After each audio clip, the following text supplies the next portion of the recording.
Hey everybody, it's Dave here from Dragonhill Games, and you're watching This Week in MTG Finance. As always, and before we get started, I want to thank MTG Stocks for allowing us to use graphical information for the purposes of this video. We have a really interesting list this week. We got some reserve list stuff, some older collectible buyouts, and of course, Strixhaven spoilers are in full swing. So let's dive right into our top 10 list, and we're going to start right here with Birds of Paradise from 4th edition. This card is as iconic as they get, and our 4th edition copy of Birds of Paradise is up 120% this week to over $31. This thing has had a ton of printings. It has been in a bunch of core sets, and then of course, a lot of master sets, conspiracy, things along those lines. You can't find a cheap bird, but $31 is an expensive price to be paying for a 4th edition copy. 4th edition and revised have actually started getting targeted quite a bit lately, so it's not a surprise really to see this one on the move. Getting back to being iconic, there's not too many 1-mana ramp creatures that hold ground with Birds of Paradise. I mean, maybe you have things like a Noble Hierarch in the conversation, but this card is so iconic that it even has its own catchphrase to go with it. Go ahead and bolt the bird.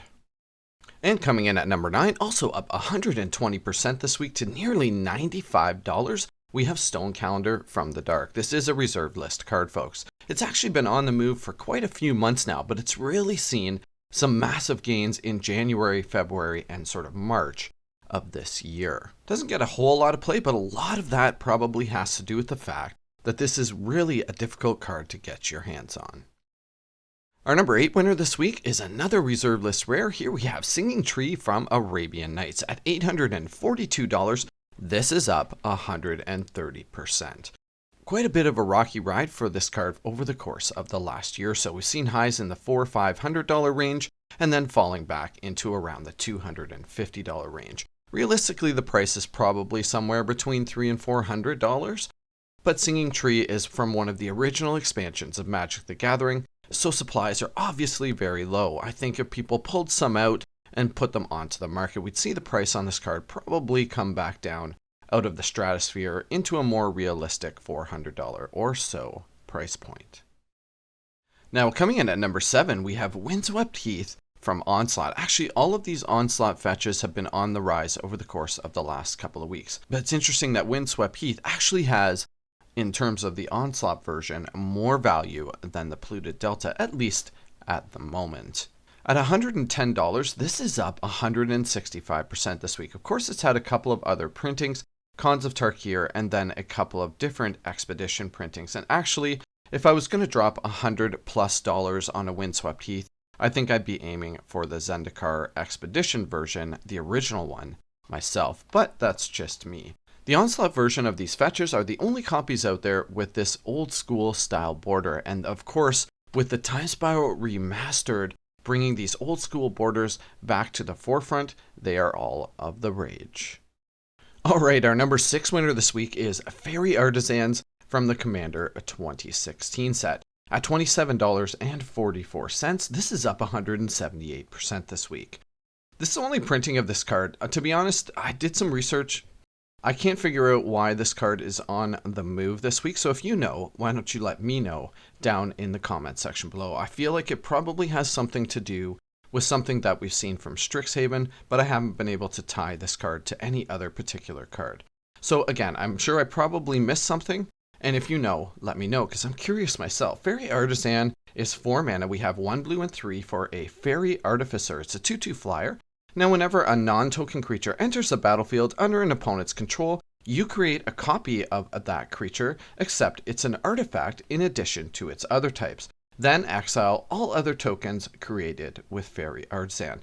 This card's always had some value, at least over the course of the last few years, been like an $8-10 card, and I can see why. It seems like it has some pretty good EDH play value. Our number 5 winner this week is Mistress Factory, specifically the fall printing from Antiquities. At $240, this is up 210% this week. These things crop onto the list every once in a while. Of course, in the original Antiquities, sort of printings of Mistress Factory, there was one for each season. And I've always found it interesting that the fall version is the second most valuable. Of course, the winter version is far and away the most valuable of the printings, but I've always found it interesting that fall is the runner-up, considering that it was the one that was copied for every other printing. Every other printing up until we got the new printings in, I think it was Eternal Masters, but every other printing up until that point was essentially a copy of Mistress Factory Fall. So there's a lot of that artwork out there. That said, of course, this is the only black border version of that. Like I was saying, these Mistress Factories printings crop up on the top 10 list every once in a while. People start seeing that they've kind of maybe dipped a bit, and then they end up getting bought out again, and up the price goes.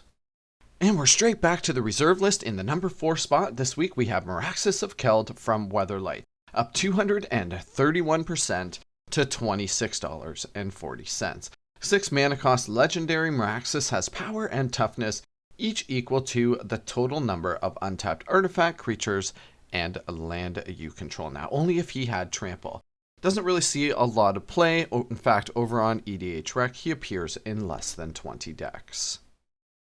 And in the number 3 spot, we have another reserve list winner. We have Zafid from Urza's Saga at $22. This is up 267%. Pretty much as unplayable as poor Maraxis over there. We have another 6 mana creature.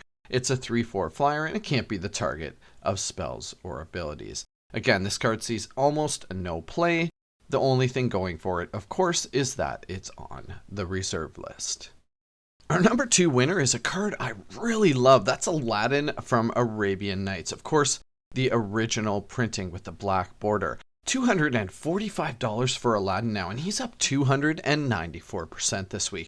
He actually has some value as well in terms of playability. A 4 mana 1/1 creature, and he's been changed to a human rogue, which I suppose has some relevance. But more importantly, for 3 mana, just 2 red and 1, you can tap him and gain control of an artifact for as long as you control Aladdin. So obviously, he does have some actual play value, especially in something like EDH.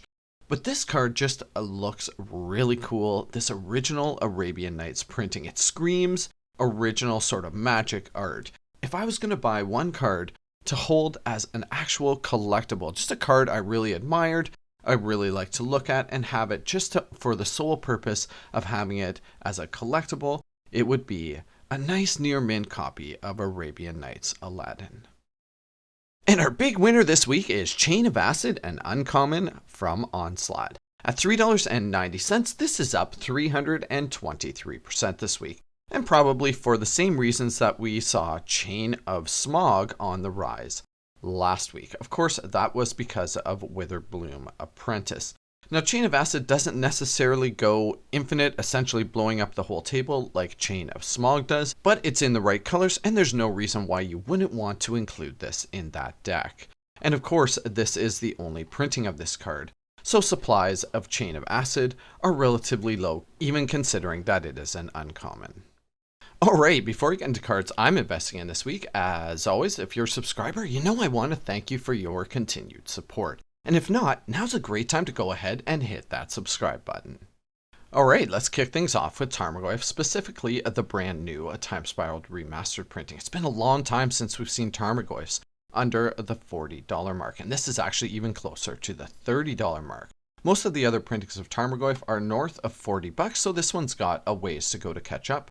So there's always that. Tarmogoyf is a popular card across multiple formats, but especially in Modern. Sees a ton of play in Shadow decks, and of course classic Jund builds. This is a perfect entry point to get a Tarmogoyf if you've been looking at picking some up for your collection. Now is a perfect time to be picking up an Atraxa at under $21, and of course we're talking about the Double Masters printing here. She's had a few printings recently, most notably in Double Masters, Commander Anthology, and of course the original Commander 26 printing. Atraxa is the number 2 commander, at least according to EDH Rec, in the last few years or so anyway, coming in second only to Golos Tireless Pilgrim. Since we just got a printing in Double Masters, it seems unlikely that we're going to see Atraxa again, at least for the near future. So at $21, now's the time to be getting your hands on one.